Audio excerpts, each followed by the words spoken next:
রায়োতে point খুইয়ে Real মাদ্রিদের সংশয়, hat trick for old man, লেভানডস্কিতে বার্সার মুক্তি। গার্দিওলার 1000তম ম্যাচে ডোকুতে নাকাল লিভারপুল, সেরি আতে কন্তে ফ্লপ, ইন্টার টপ, পিএসজি বাঁচল শেষে নেভেসের গোলে। বছরের শেষ ইন্টারন্যাশনাল ব্রেকের আগে চলুন আমরা কথা বলি শনি রবির ফুটবল নিয়ে, যা আপনি দেখেছেন, যা হয়তো মিস করে গেছেন, সবকিছুই 5 পয়েন্টে। নাম্বার 1 রিয়াল মাদ্রিদের সংশয় আর বার্সেলোনায় স্বস্তি। এই সপ্তাহে লা লিগায় একটা পরিবর্তন এসছে পয়েন্ট টেবিলে। না, 1 এবং 2 নম্বর স্থানে কোনো পরিবর্তন আসেনি। 1 নম্বর জায়গাটা রিয়াল মাদ্রিদেরই আছে, 2 নম্বর জায়গাটা বার্সেলোনারও আছে, কিন্তু পয়েন্টের দূরত্বটা কমেছে, কারণ রায়ো ভায়াকানোর সঙ্গে রিয়াল মাদ্রিদ ড্র করেছে আর বার্সেলোনা সেল্তা ভিগোকে হারিয়ে দিয়ে দূরত্বটা কমিয়ে এনেছে।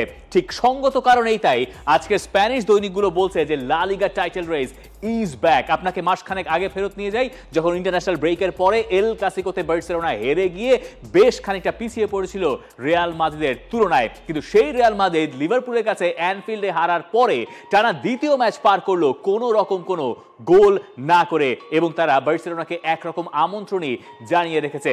এই কারণে কি রিয়াল মাদ্রিদে খানিকটা সংশয় তৈরি হয়েছে, শাবি আলোনসোকে নিয়ে কি প্রশ্ন তৈরি হচ্ছে, সেগুলো নিয়েই আজ কথা বলছে স্প্যানিশ দৈনিকগুলো। মার্কা যেমন বলছে এমার্জেন্সি স্টপ এবং লিগের রেসটা যে টাইট হয়ে যাচ্ছে সেটা বলছে আজ। মুন্দো দেপোর্তিভো বলছে 3 পয়েন্টের ভেতরে ঢুকে গেছে বার্সেলোনা, আর স্পোর্ট বলছে প্রেশার অন মাদ্রিদ।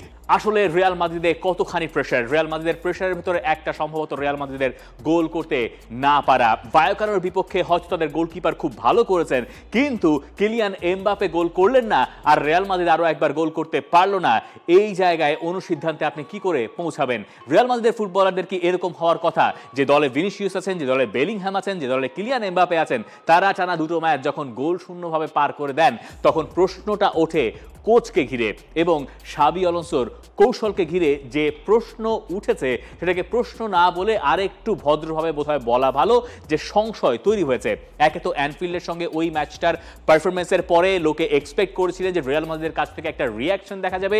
সেই রিয়াকশন রিয়াল মাদ্রিদ দেখিয়েছে বলে বিশ্বাস করেন শাবি আলোনসো, কিন্তু মাঠে তার ছিটে ফোঁটা খুঁজে পাওয়া যায় নাই।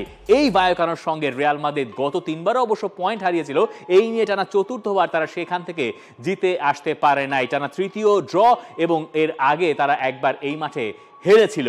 এখন কথা হচ্ছে রিয়াল মাদ্রিদের এই ধারাবাহিক 2 ম্যাচ বাজে খেলার পেছনে কারণ কি? যদি সবচেয়ে বড় কারণ খুঁজে বের করতে বলেন, তাহলে সম্ভবত কারণটা দাঁড়াবে কিলিয়ান এমবাপে। এমবাপে নিশ্চয়ই সেখানে কারণ নন। কিলিয়ান এমবাপে গোল করতে না পারলে রিয়াল মাদ্রিদ যেন সে ম্যাচে ডেডলক ভাঙতে পারছে না। এই মৌসুমে এখনো পর্যন্ত যে 34টা গোল রিয়াল মাদ্রিদ করেছে, তার ভেতরে 18টা গোলই এসছে কিলিয়ান এমবাপের কাছ থেকে। পার্সেন্টেজ হিসাব করলে প্রায় 53% কাছাকাছি গিয়ে ঠেকছে। এমবাপে যখন এই পুরো ম্যাচে 90 মিনিট খেললেন এবং 90 মিনিটের ভেতরে মোটে 27 বার বলে টাচ করলেন, তখন এমবাপের হয়তো একটা দিন খারাপ গেল হিসেবে আপনি ধরে নিতে পারেন। কিন্তু বাকিরা আসলে কি করলো? বাকিরা কি এমবাপের সঙ্গে তাল মেলাতে পারছেন? রিয়াল মাদ্রিদের বাকি ফুটবলাররা কেন এই গোলে কন্ট্রিবিউট আরো বেশি করতে পারছেন না? এবং এই সংখ্যাটা আর এই পার্সেন্টেজটা কতখানি পাগলাটে সেটা আপনি আরো ভালো করে বুঝবেন পুরনো 2 রেকর্ড দেখালে। 2জন গ্রেটের কথা আমরা এখন বলবো, একজন ক্রিস্টিয়ানো রোনালদো আর একজন লিওনেল মেসি। তারা যখন এই লা লিগায় খেলতেন, তাদের নিজেদের সেরা মৌসুম তারা যেটা পার করেছিলেন, তখনও তাদের গোলের যে শতাংশটা রিয়াল মাদ্রিদ বা বার্সেলোনা পেয়েছিল, তার চেয়েও এই মুহূর্তে কিলিয়ান এমবাপের গোলের পার্সেন্টেজ বেশি রিয়াল মাদ্রিদে। আপনি ক্রিস্টিয়ানো রোনালদোর রেকর্ডটা দেখতে পারেন। রোনালদো যেবার 61 গোল করেছিলেন স্পেনে, সেবার রিয়াল মাদ্রিদ গোল করেছিল সব মিলে 154টা। পার্সেন্টেজের হিসাবে রোনালদোর গোল ছিল সেখানে 38%-এর চেয়ে একটুখানি বেশি। আর লিওনেল মেসি সেই বিখ্যাত 70 গোল প্লাস যেটা তিনি করেছিলেন 73 গোল, সেবার বার্সেলোনা সব মিলে গোল করেছিল 185টা, আর যেখানে লিওনেল মেসির মোট কন্ট্রিবিউশন ছিল প্রায় 30%-এর কাছাকাছি। অথচ আরও একবার আপনাকে এটা দেখাই, কিলিয়ান এমবাপের পার্সেন্টেজটা অনেক বেশি এখানে। হ্যাঁ, সিজন কেবল শুরু হয়েছে, হয়তো এমবাপে খুব ভালো মতো শুরু করেছেন, কিন্তু এই জায়গায় বোধহয় এই ইন্টারন্যাশনাল ব্রেকে শাবি আলোনসো নতুন করে আরো একবার ভাববেন যে তার দলের মূল ভরসা যারা, এবং যারা বলতে এখানে শুধুমাত্র কিলিয়ান এমবাপে নন, তার সঙ্গে ভিনিসিয়াস থাকবেন, রদ্রিগো থাকবেন, বেলিংহ্যামরা থাকবেন, তাদেরকে খুশি রাখা, এইটা শাবি আলোনসো এবং রিয়াল মাদ্রিদের জন্য গুরুত্বপূর্ণ কি না? কারণ এই ধরনের ম্যাচে আপনার ওই রকম ফুটবলার থাকলে তারা হয়তো ম্যাচটা বের করে আনবেন, এটা আপনি এক্সপেক্ট করবেন। হ্যাঁ, ওয়ান্স ইন আ ওয়াইল আপনার এমন একটা দিন যাবে যে দিন আপনি কোনোভাবেই গোল করতে পারবেন না, কিন্তু রিয়াল মাদ্রিদের মতো দলের জন্য টানা দুটো ম্যাচে গোল করতে না পারাটা একটা দুশ্চিন্তার কারণ। শাবি কি এখন তার কৌশলটা একটু পাল্টাবেন? কৌশল বলতে বোঝাতে চাইছি তার যে স্ট্রাকচার সেটা নিয়ে তিনি নিশ্চয়ই কম্প্রোমাইজ করবেন না, করার কথাও না, কারণ তিনি ওই স্ট্রাকচারে বিশ্বাস করেন। এখন রিয়াল মাদ্রিদের খেলায় অনেক বেশি স্টেবিলিটি আপনি হয়তো খুঁজে পান, কিন্তু অ্যাটাকে সেই ফ্লেয়ারটা একটু হারিয়ে গেছে কিনা এই প্রশ্ন করে যদি আপনি উত্তর খোঁজার চেষ্টা করেন তাহলে বোধহয় পাবেন যে সামনে থাকা ফুটবলারদের যে স্বতন্ত্র এবং যে আনন্দ সেটা বোধহয় কিছুটা হলেও মিসিং রিয়াল মাদ্রিদের এই দলটায়। সেই সমাধান খুঁজে বের করার জন্য 2 সপ্তাহ পাচ্ছেন রিয়াল মাদ্রিদ কোচ, নইলে এরপরে ফিরে শাবি আলোনসোর জন্য কাজটা হয়তো ক্রমে একটু কঠিন হয়ে যেতে পারে। যে কারণে এত বেশি কথাবার্তা, মানে এই লিওনেল মেসি, ক্রিস্টিয়ানো রোনালদো এদের কথা বলতে গিয়ে এখন যদি আমি এই লিওনেল মেসির কথা না বলি তাহলে মহা মুশকিল হয়ে যাবে। এই তো শনি রবির ফুটবল নিয়ে আমরা কথা বলি না পাঁচমিশালিতে, তো এই সপ্তাহের অন্যতম ঘটনা তো রোববার রাতেই ঘটেছে। রিয়াল মাদ্রিদ খেলেছে ভায়োকানোর সঙ্গে, বার্সেলোনা খেলছিল সেল্তা ভিগোর বিপক্ষে। ওই সময় এক ফাঁকতালে লিওনেল মেসি, যিনি আগের রাতে ইন্টার মায়ামিকে জিতিয়েছেন এবং গোল করেছেন, সেই লিওনেল মেসি বার্সেলোনায় এসে ক্যাম্প নেউ ঘুরে গেছেন। বার্সেলোনার জন্য এই সপ্তাহটা দারুণভাবে শুরু হয়েছিল। সপ্তাহটা শুরু হয়েছিল তাদের ক্যাম্প নিউতে 894 দিন পরে ফিরে, যে মাঠে তারা অনুশীলন করলো, এবং অনুশীলনের পরে তারা সেল্তা ভিগোতে খেলতে গেল। আর তাদের ইতিহাসের সেরা ফুটবলার, সম্ভবত অন্যতম সেরা যদি কেউ কেউ বলে থাকতে পারেন, কিন্তু আমার ধারণা তিনি সম্ভবত বার্সেলোনার ইতিহাসের সেরা ফুটবলের ব্যাপারে সবাই কম বেশি একমত হবেন। আর তিনি তখন গেলেন ক্যাম্প নিউটা ঘুরতে, এবং সেখানে গিয়ে তিনি যে ইনস্টাগ্রামে পোস্টটা দিলেন সেটা বোধহয় অনেককে আবেগতাড়িত করেছে। যে স্থানটা আমি হৃদয় দিয়ে অনুভব করি, সে জায়গাটা ঘুরে এলাম কাল রাতে। এখানে কি আনন্দেই না কেটেছে আমার দিন। এই জায়গাটায় 1000বার তোমরা আমাকে আনন্দে ভাসিয়েছো। আশা করি একদিন এখানে ফিরে আসব, শুধু একজন ফুটবলার হিসেবে বিদায় বলতে নয়, কারণ কখনো তো বিদায়টাই জানাতে পারিনি। দেখুন, লিওনেল মেসির মতো ফুটবলার বার্সেলোনার মতো ক্লাবকে বিদায় বলে যেতে পারেন নাই। আপনার জীবনে নিশ্চয়ই অনেক আক্ষেপ আছে, কিন্তু মেসির এই আক্ষেপটার গভীরতা আপনি কি বুঝতে পারেন? এবং মেসির ওই ঠায় দাঁড়িয়ে থাকা ক্যাম্প নিউতে সেই ছবিটা দেখে আপনি একটুখানি কি ইমোশনাল হয়ে যান না? আপনি কি সেই পুরনো দিনের কথা ভাবেন না? যে মুহূর্তে আমরা সবাই লা লিগা নিয়ে ব্যস্ত ছিলাম, লিওনেল মেসি যে এসে ক্যাম্প নিউ ঘুরে গেছেন সেটা সবাই জানতে পারলেন লিওনেল মেসির ইনস্টাগ্রাম পোস্ট দেখে। তিনি ইউএসএ থেকে অ্যাঙ্গোলার বিপক্ষে ইন্টারন্যাশনাল ম্যাচ খেলতে যাবেন। ওই মাঝের স্টপেজ টাইমটাতে তিনি প্রথমবারের মতো বার্সেলোনা ছাড়ার পরে ক্যাম্প নিউটা ঘুরে গেলেন। তিনি সবশেষ এই মাঠে খেলেছিলেন কবে মনে পড়ে? 2021 সালের 16 মে। এরপরে অগাস্ট মাসের 8 তারিখ 2021 সালেরই যখন তিনি বার্সেলোনাকে বিদায় বললেন, পুরো পৃথিবীকে বড় সড়ো একটা ধাক্কা দিয়ে, তখন তিনি আর শেষবারের মতো এই জায়গায় আসতে পারেননি, বিদায়ও বলতে পারেননি। এখন তার এই কথা ডিকোড করে অনেকে অনেক কিছু হয়তো বলতে পারেন।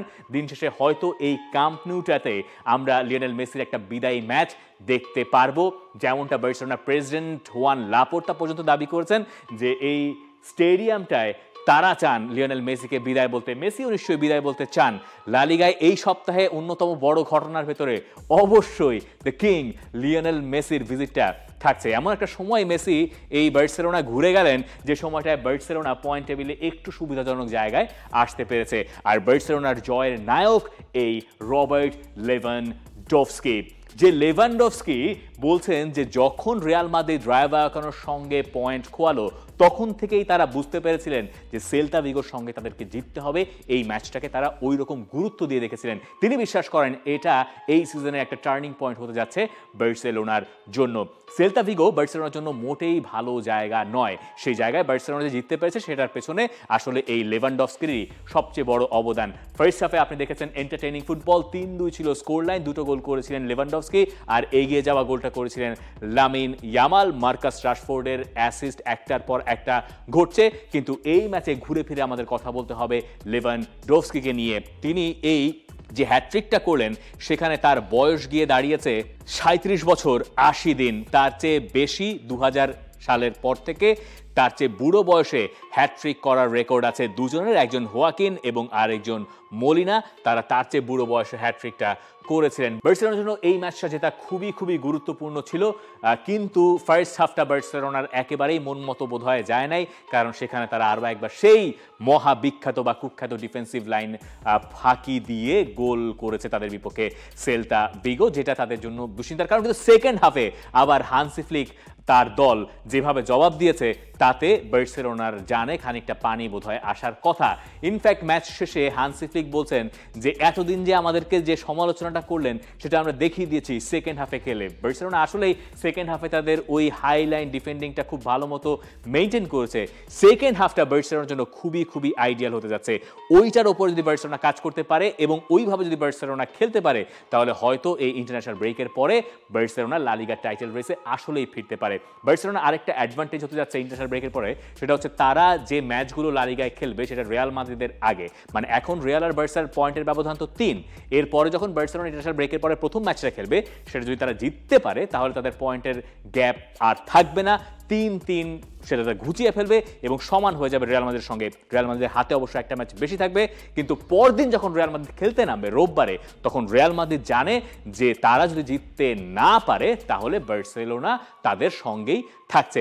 এটা একটা অন্য ধরনের চাপ অনেক সময় দলগুলোর উপরে তৈরি করে, তাই বার্সেলোনার জন্য এই সপ্তাহটা দারুণ গেছে সবকিছু মিলিয়ে। যাই হোক, এবার আমরা পয়েন্ট নাম্বার 2-তে চলে যাই। হাজারি মাস্টার ক্লাস পেপ গুয়ার্দিওলার। পেপ গুয়ার্দিওলা যখন লিভারপুলের এগেইনস্টে তার এই 1000তম ম্যাচটায় ডাগ আউটে থাকবেন তার আগে তাকে প্রশ্ন করা হয়েছিল অনেকগুলো। তখন তিনি বলছিলেন যে তার নিয়তি এমন ছিল যে লিভারপুলের সঙ্গে তার ইংল্যান্ডে সবচেয়ে বড় রেষারেষিটা হয়েছে, সবচেয়ে বড় লড়াইটা জমেছে, সেই লিভারপুল দিয়েই তার একটা চক্র পূরণ হচ্ছে। সেই ম্যাচটায় পেপ গুয়ার্দিওলাকে জেতালেন ডোকু, জেতালেন সেই এর্লিং হল্যান্ড এবং ম্যানচেস্টার সিটি। আর পেপ গুয়ার্দিওলার ওই উচ্ছ্বাস দেখে আপনি হয়তো বিশ্বাস করতে পারেন যে দুঃসময় ফেলে এসছে ম্যানচেস্টার সিটি। এই লিভারপুল যারা রিয়াল মাদ্রিদকে হারিয়ে দিয়ে এলো তাদেরকে হারিয়ে ম্যানচেস্টার সিটি এবার আর্সেনালের সঙ্গে দূরত্বটা কমিয়ে এনেছে এবং এই টাইটেল রেসে সম্ভবত এখন আপনাকে ম্যানচেস্টার সিটিকে অত্যন্ত গুরুত্ব সহকারে ভাবতে হবে। এই যে পেপ গুয়ার্দিওলা, যাকে লিভারপুল ম্যাচের আগে আরও একটা প্রশ্ন করা হয়েছিল যে নভেম্বর মাসে কি টাইটেল রেসটা কখনো কখনো শেষ হয়ে যায় বা থিতিয়ে যায়, আর্সেনাল কি টাইটেল জিততে যাচ্ছে, তখন পেপ গুয়ার্দিওলা বলছেন নভেম্বর মাসে লিগ জেতা যায় না, তবে লিগের শিরোপাটা হারানো যায়। যে সপ্তাহে আর্সেনাল পয়েন্ট ড্রপ করলো সান্ডারল্যান্ডের মাঠে গিয়ে, সেই সপ্তাহে পেপ গুয়ার্দিওলার দল এইরকম একটা বড় জয়ে বড় একটা স্টেটমেন্ট দিল যে ম্যানচেস্টার সিটি আর রিয়েলি রিয়েলি ব্যাক। আর পেপ গুয়ার্দিওলাকে ট্রিবিউটটা দেওয়া দরকার এই 1000তম ম্যাচের। এই হচ্ছে তার ফিরিস্তি, যে 1000টা ম্যাচে তিনি পরিচালনা করেছেন। বার্সেলোনা বি দিয়ে তার শুরুটা হয়েছিল, এরপরে বার্সেলোনা, এরপরে বায়ার্ন মিউনিখ, এরপরে তিনি গেলেন বায়ার্ন মিউনিখ হয়ে ম্যানচেস্টার সিটিতে। এবং এই সব ম্যাচের সংখ্যাগুলো জয় পরাজয়ের হিসেবে যখন আপনি নিয়ে আসবেন, এই রকম আউটস্ট্যান্ডিং ডেটা এই মুহূর্তে কোনো কোচের আর নাই। অনেকে হয়তো দাবি করবেন যে পেপ গুয়ার্দিওলার আরও বেশি চ্যাম্পিয়ন্স লিগ জেতা উচিত ছিল। আপনি চিন্তা করুন, এই দাবিটা অন্য কোনো কোচের বেলা আপনি করতে পারেন যে অমুকের আরও বেশি চ্যাম্পিয়ন্স লিগ জেতা উচিত ছিল। এই দাবিটা যে আমরা করছি বা করি, এটাই আসলে আমাদেরকে বলে দেয় পেপ গুয়ার্দিওলার প্রভাব এই ফুটবলে আসলে কতখানি। গুয়ার্দিওলার আন্ডারে যারা যারা গোল করছেন সেখানে গেলে আবার আমাদের আরেকটু লিওনেল মেসিকে ঘাটতে হবে, কারণ তার আন্ডারে সবচেয়ে বেশি গোল আসলে লিওনেল মেসিই করছেন। দ্বিতীয় নামটা এর্লিং হল্যান্ডের, যেই হল্যান্ডের গোলেই লিভারপুলের এগেইনস্টে ম্যানচেস্টার সিটি এগিয়ে গিয়েছিল ওই ম্যাচটাতে। পরে গিয়ে তাদের জন্য কাজ সহজ হয়ে গেছে, যদিও ওই ম্যাচে একটা কন্ট্রোভার্সি তৈরি হয়েছে। ভার্জিল ফন ডাইকের যে হেডে করা বলটা, বা যেটা আসলে বল জালে গিয়ে জড়ালো কিন্তু পরে গিয়ে সেটা অফসাইডের কারণে বাতিল করলো VAR, সেটা না হলে অন্যরকম হতে পারতো। কিন্তু লিভারপুল টানা 4টা ম্যাচ হেরে দারুণ চাপে পড়ে গেছে প্রিমিয়ার লিগে। টানা 4টা ম্যাচ বলতে বোঝাতে চাইছি 4টা অ্যাওয়ে ম্যাচ। এর আগে তারা অ্যাস্টন ভিলার সঙ্গে জিতেছিল। এই সপ্তাহটা তাই পেপ গুয়ার্দিওলার জন্য গেছে দারুণ সুখের, এবং সবকিছু মিলে পেপ গুয়ার্দিওলার ওই মুখভঙ্গি দেখে বা অ্যাটিটিউড দেখে আপনি এটা বিশ্বাস করতে পারেন যে এইবার আবারও টাইটেলের জন্য ফাইট করতে যাচ্ছে ম্যানচেস্টার সিটি। চলেন এবার আমরা পয়েন্ট নাম্বার 3-তে চলে যাই, সেরি আর মিউজিক্যাল চেয়ার। সেরিয়ার পয়েন্ট টেবিলে এক রাতে এতবার পরিবর্তন হয়েছে এবং এত কিছু আসলে ঘটতে পারত। দিন শেষে সব হিসাব নিকাশ মিলিয়ে সবার ওপরে উঠেছে ইন্টার মিলান, এবং ইন্টার মিলান ওপরে উঠলো এমন একটা ম্যাচ জিতে যে ম্যাচে ড্র করার কারণে গতবার তাদের স্কুদেত্তো হারাতে হয়েছিল। লাৎসিওর সঙ্গে গত মেতে 2-2 গোলে তারা ড্র করলো, যে ড্র তাদেরকে টাইটেল রেস থেকে ছিটকে দিয়েছিল। সেই লাৎসিওকে হারিয়ে এবার ইন্টার মিলান সেরিয়ার সবার ওপরে উঠলো। সেখানে গোল করেছেন লাউতারো মার্তিনেজ, গোল করেছেন বনি। লাউতারো মার্তিনেজ একটা ছোটখাটো রেকর্ডও ওই ম্যাচে হয়েছে। 2 নম্বর পজিশনটা এএস রোমার জয়টাও এই সপ্তাহের অন্যতম গুরুত্বপূর্ণ ঘটনা। রোমা এই 11 ম্যাচ থেকে এখনো পর্যন্ত পয়েন্ট পেয়েছে 24। ইন্টারের সঙ্গে তাদের পয়েন্টের কোনো গ্যাপ নাই, অর্থাৎ সমান পয়েন্ট, শুধুমাত্র গোল ব্যবধানে ইন্টার মিলান সবার ওপরে অবস্থান করছে। 11 ম্যাচের হিসাবে 24 পয়েন্ট যতবার রোমা অর্জন করতে পেরেছে সেরি আতে, ততবারই তারা নিদেন পক্ষে টপ 3-তে ফিনিশ করেছে, এবং রোমার জন্য এইবারে চ্যাম্পিয়ন্স লিগের স্পটটায় ফিনিশ করতে পারাটা বেশ গুরুত্বপূর্ণ। তবে রোমা যখন মোটামুটি ধারাবাহিক, সেই মুহূর্তে ইতালির বাকি ক্লাব কেউই আসলে ধারাবাহিক নয়। এইসি মিলান 2-0 গোলে এগিয়েছিল পারমার বিপক্ষে, তারা সেই লিডটা লুজ করেছে। জিতলে পরে তারাও হয়তো শীর্ষস্থানে যাওয়ার সুযোগ রাখতো এবং যেতেও পারতো, পয়েন্টটা তাদের সেই ক্ষেত্রে সমান হতো। সেই সুযোগ তারা হাতছাড়া করেছে। আর নাপোলি, তারা তো রীতিমতো হেরে গেছে এবং তারা হেরেছে বোলোনিয়ার কাছে। হারের পরে মিস্টার আন্তোনিও কন্তের আবির্ভাব ঘটেছে, কারণ আন্তোনিও কন্তে তখন কথা তো বলবেনই, এবং যেটা নিয়ে আসলে এখন কথা হচ্ছে যে টানা 3টা ম্যাচে আন্তোনিও কন্তের দল কোনো গোলই করতে পারে নাই। বোলোনিয়ার সঙ্গে যেমন তারা হারলো, এর আগে আইনট্রাক্ট ফ্রাঙ্কফুর্ট আর কোমো, এই 2 ম্যাচে তারা কোনো গোল করতে পারে নাই। শেষ 10 ম্যাচের রেকর্ডও তার পক্ষে নয়। এই ম্যাচ শেষে আন্তোনিও কন্তে বলছেন যে তার তো সমস্যা আছেই, তিনি এই দলটা ম্যানেজ করতে পারছেন না, একই সঙ্গে এই দলের কেউ সম্ভবত তার কথা শুনছে না, মানে কোনতে যা করেন। কিন্তু দেখুন, এই যে সেরিয়াটা যাচ্ছে, সেই সেরিয়াটা খুবই আনপ্রেডিক্টেবল। একবার এ ওপরে ওঠে তো পরের বার তাকে নামিয়ে দেয় অন্য এক দল। এখানে যে কোনো কিছুই হতে পারে, লিগের এখনো খুবই আর্লি স্টেজ। কিন্তু একটা ম্যাচ হেরে যাবার পরে বা ড্র করার পরে যেভাবে আন্তোনিও কন্তে বারবার মেজাজ হারাচ্ছেন এবং এমন সব কথা বলছেন যেটা তার ড্রেসিং রুমের ওপরে নিয়ন্ত্রণ হয়তো কিছুটা কমিয়েও আনছে কোনো ক্ষেত্রে, সেটা মোটেই নাপোলিকে সাহায্য করছে না। প্রবল গুঞ্জন আছে যে এই ইন্টারন্যাশনাল ব্রেকে আন্তোনিও কন্তের সঙ্গে নাপোলির যে পরিচালনা পর্ষদ আছে তারা বসে কোনো একটা কিছু ফিগার আউট করার চেষ্টা করবেন।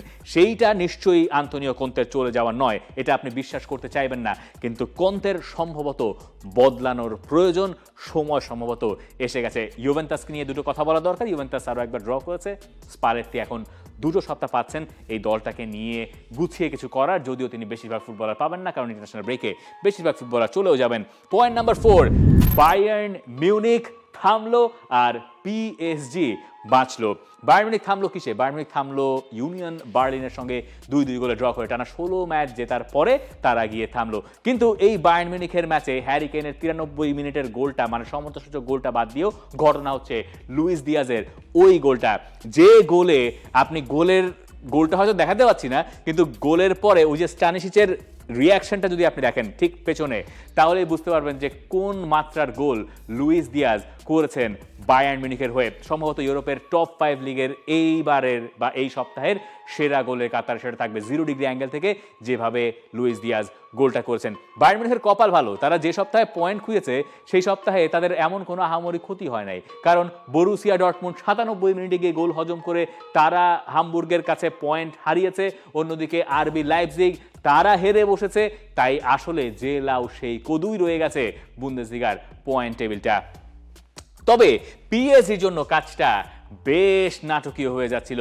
পিএসজি যখন এই ম্যাচটা খেলতে নামলো, অর্থাৎ লিওর বিপক্ষে, তখন তারা জানতো যে তাদেরকে জিততেই হবে, কারণ অলিম্পিক মার্সেই এর আগে ব্রেস্টকে 3-0 গোলে হারিয়ে দিয়ে এসেছিল। পিএসজি সেই ম্যাচে একবার লিডে গেল, অলিম্পিক লিও সমতায় ফিরল, পিএসজি আবারও কাভারেজ কেলিয়ার গোলে লিডে গেল, কিন্তু সেই গোল মাতলেন নাইলস সেকেন্ড হাফে গিয়ে শোধ করে দিলেন। 2-2 সমতা ম্যাচ চলছে। পিএসজি জানে যে এইভাবে চলতে থাকলে তারা শীর্ষ স্থানে থাকতে পারবে না। মনে করিয়ে দিই, তারা বায়ার্ন মিউনিখের কাছে হেরে এসেছিল চ্যাম্পিয়ন্স লিগের ওই ম্যাচটা।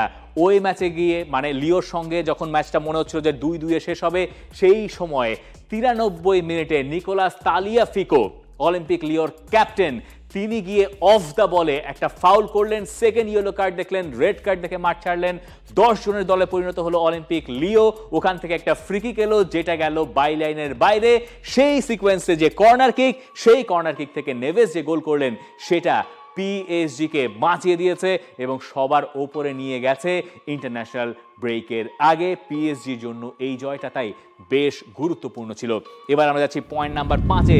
International break is here. অবশ্য সমিত সোম আমাদেরকে বলবেন উইন্টার ইজ হিয়ার।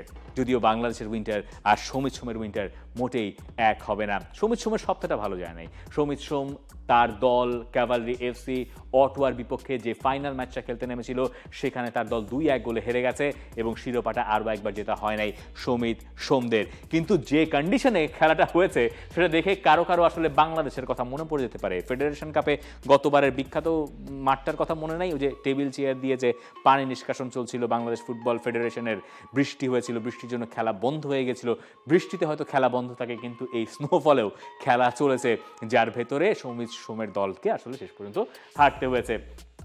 যে কোনো পরিস্থিতিতে মানিয়ে নেওয়া যদি একটা গুরুত্বপূর্ণ অনুষঙ্গ হয় ফুটবলের, তাহলে সেখানে সমিত সোমরা বোধ হয় সবার আগে থাকেন। আপনি কোয়ালিটির কথা চিন্তা করুন, তিনি ওই গরম ওই ঠান্ডায় ফুটবল খেলার পরে এবার এসে বাংলাদেশে যখন এখানকার ওয়েদার তার কাছে গরমই লাগার কথা, তিনি দেখবেন খুব সাবলীলভাবে মানিয়ে নিয়েছেন। হয়তো 2-1 দিন তার সময় লাগতে পারে।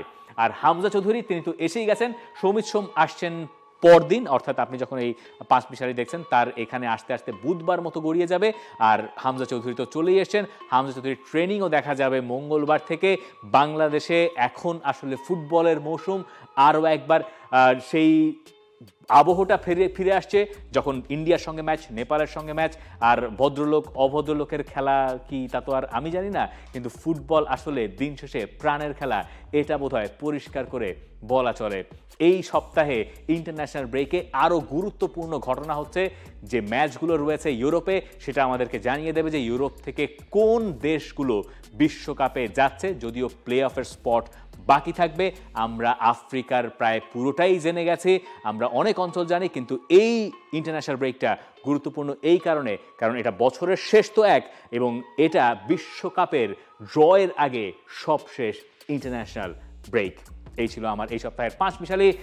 জানি অনেক কিছু মিস হয়ে গেছে, আপনি তো আছেনই, কমেন্ট সেকশন খোলা আছে। For more updates, subscribe to our YouTube channel and click on the bell icon. Follow us on Facebook and Instagram. Download T-Sports app to enjoy exciting games and highlights. Visit tsports.com.